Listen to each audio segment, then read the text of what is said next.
Amado, vamos então, estudando com a mamãe, parte 1, capítulo 1 de História.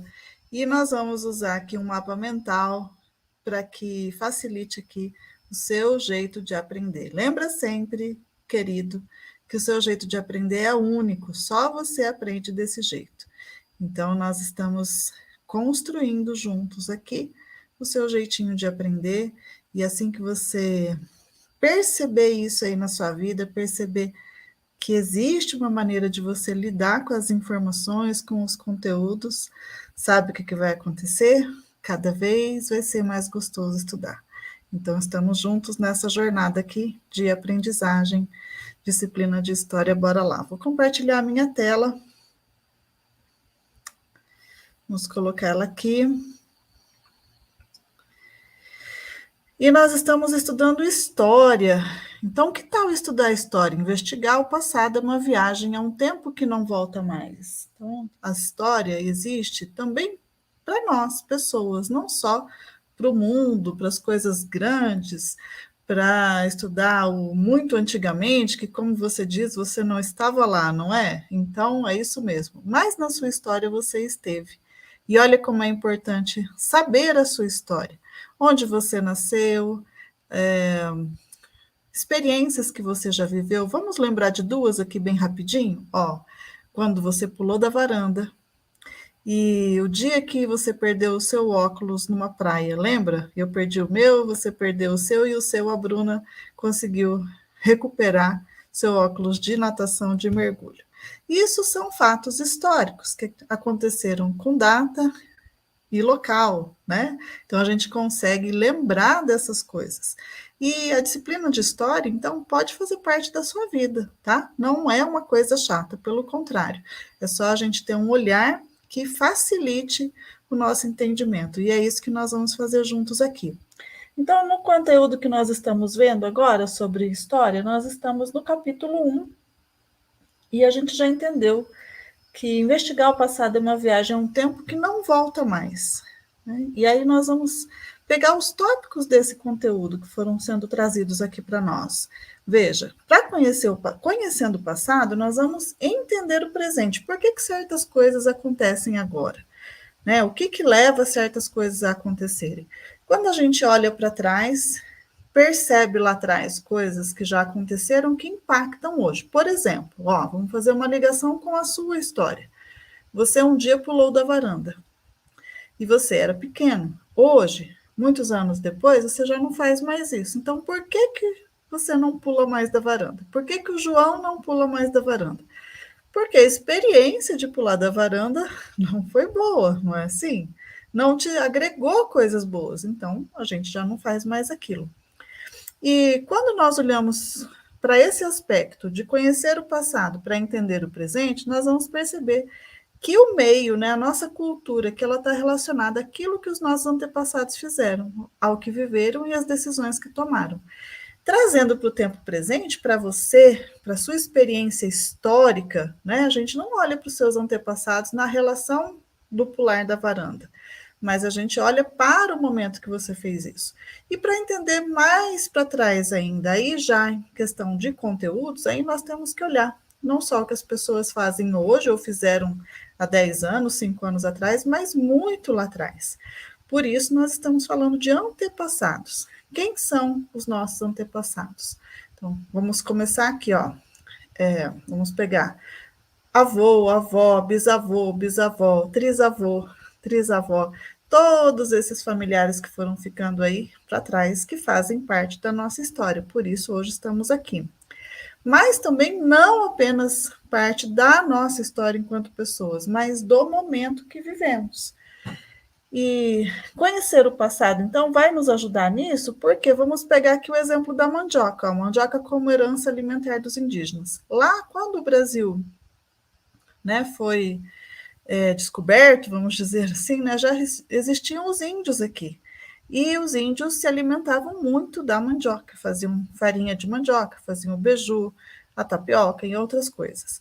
E isso foi passando de geração em geração. Então, por mais que vieram novas culturas aqui para o nosso país, né? A cultura indígena sobreviveu em muitas coisas, e a mandioca é uma delas. Então, ela veio como herança alimentar dos indígenas.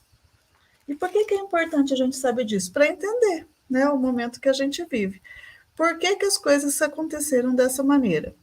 Então, quando nós passamos a perceber isso dentro do nosso tempo, conhecer o passado pode trazer revelações muito interessantes para o presente, nós vamos pegar dados históricos. Então, vamos ver aqui, ó, quantidade de pessoas negras analfabetas, ou seja, aquelas pessoas que não sabem nem ler, nem escrever.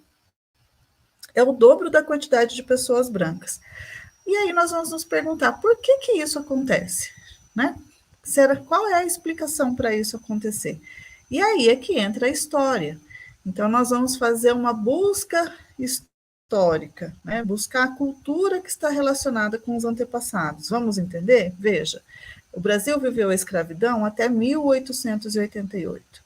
Quando acabou, né, foi abolida a escravidão, veio o fim, nada foi feito para garantir o direito dos negros que antes eram escravos. Então, não houveram serviços de apoio a essa população, como saúde e educação. Logo, essa parcela da população do Brasil, porque já estavam aqui, não é? E aqui foram nascendo brasileiros descendentes desses escravos, viveram uma situação em que não sabiam nem ler nem escrever, e demorou até que, mesmo depois da abolição da escravidão, esses brasileiros negros pudessem ter acesso à educação, por exemplo.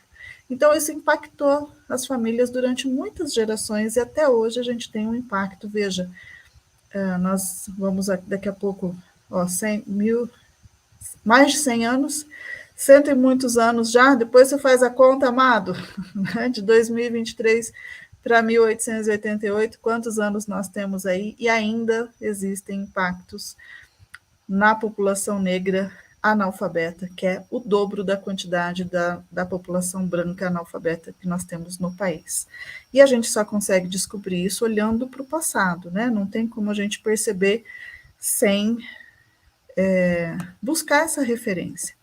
Bom, e continuando aqui, por que a gente estuda história? Para saber como foi a experiência dos humanos, de outros grupos humanos no passado. Isso contribui para perceber que todos os povos têm particularidades e que elas devem ser respeitadas. Vamos continuar olhando, então, para o período de escravidão? Vamos ver o que aconteceu? A gente só sabe que o dobro de pessoas negras são analfabetas devido às condições históricas, ou seja, porque viveram muito tempo sob o processo do regime de escravidão, e que, ao terminar a escravidão, nada mudou, na verdade, né? Eles continuavam tendo pouco acesso ou nenhum acesso a serviços básicos. E é preciso a gente respeitar essa história do povo. Não dá para dizer assim, hoje os negros que existem, que são analfabetos, a culpa é deles. Não necessariamente, entende? A gente vai buscar um reforço na história para fazer com que isso fique mais claro para o entendimento da população em geral. E para isso são necessárias ações ainda hoje para se diminuir e acabar de vez, né, com o analfabetismo não só de negros, mas também de brancos. Que todas as pessoas possam saber ler e escrever, que é uma competência básica, essencial, direito do cidadão. Bom, e agora nós vamos falar um pouquinho sobre... Vamos mexer no nosso mapa aqui, rapidinho, para a gente entender. Nós temos um mapa mental bem legal para a gente ver. E agora nós vamos olhar esse subtópico, em busca de pistas, o trabalho do historiador. Então, quem é que olha esse tipo de situação, né? Quem é que escuta isso? Quem é que estuda isso, na verdade? É o historiador. Ele busca informações sobre os grupos humanos do passado e traz interpretações. Ele vai usar fatos históricos. E o que são os fatos históricos? Atenção aqui, que aqui tem um conteúdo importante. São acontecimentos pontuais no tempo e no espaço. Vamos pegar o seu fato histórico de quando você pulou da varanda. Onde você estava? Em casa, na varanda. Quando foi que isso aconteceu? numa quarta-feira de cinzas, depois do expediente de trabalho. Eu já estava em casa, eram umas 4h30, 5 horas da tarde. O dia exato não sei, mas vamos colocar aqui, tempo, data, ó, numa quarta-feira de cinzas, depois do carnaval. E aqui eu tenho um exemplo, né? Então, esse é o seu exemplo de fato histórico da sua vida, o dia que você pulou da varanda. Vamos pegar um fato histórico agora, geral, aqui, ó. Em 2 de setembro de 2018, que é a data, ocorreu um incêndio no Museu Nacional, que fica no bairro da Quinta da Boa Vista, no Rio de Janeiro, que é o local. Então, fato histórico, presta atenção, lembra sempre disso. São acontecimentos pontuais no tempo, ou seja, tem uma data para acontecer, e no espaço, aconteceram em algum lugar. Quando o historiador pesquisa um fato histórico, ele vai buscar evidências, e essas evidências são chamadas de fontes ou vestígios históricos. Esse é um conceito importante, grava ele. Agora, as evidências podem ser de dois tipos: evidências materiais, que são coisas que nós conseguimos pegar. Então, tudo que você conseguir pegar, um livro, um documento, uma fotografia, um móvel, um dinheiro, uma moeda, tudo é evidência material, ligada àquele fato histórico, né, que o historiador está estudando. E as evidências imateriais são coisas que não podemos pegar, são coisas que aprendemos, um jeito de dançar, um jeito de contar uma história. Vamos ver lá no seu fato histórico do dia que você pulou da varanda se existe uma evidência material? Existe. Você tinha 2 trenzinhos na mão, você jogou os trenzinhos pela varanda, pela sacada ali, e pulou atrás. Então, quais são as evidências materiais que te fizeram, que demonstram ali o seu pulo? Os trenzinhos que você jogou para ir buscar depois, imaginando que o pulo fosse menor. Não é assim, querido? Então, você tinha ali evidências materiais. Muito bem. As imateriais não temos. Vamos buscar aqui agora, vamos falar um pouquinho mais sobre o processo histórico. Bem rapidinho para a sala não ficar muito grande, hein? Atenção. Bom, processo histórico é o conjunto de fatos que são relacionados a um acontecimento histórico. Então, em 1881, Chico da Matilde, que nós vimos também que se chamava Dragão do Mar, liderou a greve dos jangadeiros. Isso foi em 1881. Em 1884, o Ceará declarou a libertação dos escravos na província, lembrando que o Chico da Matilde era do Ceará. E em 1888 foi abolida a escravidão no Brasil. Então, veja, dentro do processo histórico, nós tivemos uma série de coisas que aconteceram e que são fatos relacionados ao acontecimento histórico. Qual é o acontecimento histórico? A abolição da escravidão no Brasil. Quantos fatos aconteceram? Aqui nós estamos citando 3, mas certamente muitos outros. E nós usamos, então, isso para situar, né, no tempo, no espaço, aí, as coisas que aconteceram daquele processo histórico. E dentro do processo histórico, nós vamos perceber que existem daí diferentes tipos de tempo. Vamos lá? Por que é importante para o historiador saber disso? Para ele poder situar, né, as coisas conforme elas foram acontecendo. Então, existe o tempo da natureza, que é aquele tempo que acontece de forma cíclica. Por exemplo, as estações do ano. Então, todos os anos nós vamos ter verão, vamos ter inverno, vamos ter primavera, vamos ter outono, não é? Isso mesmo? Muito bem. Nós temos também o tempo histórico, que está relacionado à duração dos processos de cada grupo. Então, por exemplo, nós temos aqui a duração da escravidão, que aqui no Brasil foi do século XVI até o século XIX. Bom, mas também vamos falar um pouquinho aqui, antes da gente criar aqui as distribuições, vamos voltar rapidamente. Deixa eu só arrastar aqui o nosso mapa. Então, o tempo da natureza, ele apresenta também o tempo cronológico. O que é isso? É o tempo medido pelos relógios e pelos calendários. Aqui no Brasil, usamos o calendário gregoriano. Um ano tem 365 dias e 6 horas. Então, a cada 4 anos, fazemos um ajuste, porque o dia vai ter 366 dias. Soma nessas 6 horas aí, durante os 4 anos, dá um dia a mais e é chamado de ano bissexto. Tempo da natureza e tempo cronológico estão ligadinhos ali para nós. Bom, e o tempo histórico? O que é isso? É o tempo que está relacionado com os processos de um da história de um povo. Então, nós temos períodos históricos, vamos entender? Cerca de 200 mil anos da história da humanidade estão distribuídos em 5 grandes períodos: pré-história, antiguidade, idade média, idade moderna e idade contemporânea. Atenção aqui, que essa é uma pergunta boazinha de prova. Contando os anos, o historiador trabalha com referências de tempo. E aí, então, ele dá nomes para essas referências de tempo. Temos as décadas, que são conjuntos de 10 anos, os séculos contam de 100 em 100 anos e os milênios de 1000 em 1000. Agora, como é que nós escrevemos os séculos e deciframos isso? Vamos perceber aqui, nós temos um jeitinho de fazer isso. E se você ficar na dúvida na hora de colocar, se isso cair na prova, lembra de fazer uma tabelinha aí de relação. Século 1, do 1 ao 100.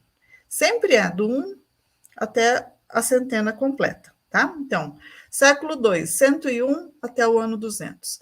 Século 3, 201 até o ano 300. Século 4, 301 até o ano 400.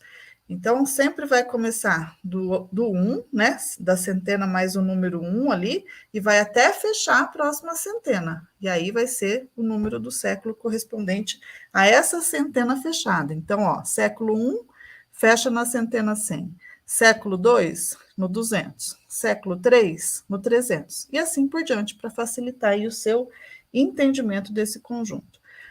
Por que isso é importante? Para o historiador situar a história em um determinado tempo, né? E aqui é um tempo, vamos ver que tipo de tempo que é esse aqui? Nós temos um tempo histórico relacionado ao tempo também cronológico, tá? Tempo cronológico, aquele medido pelos relógios e pelos calendários. Muito bom.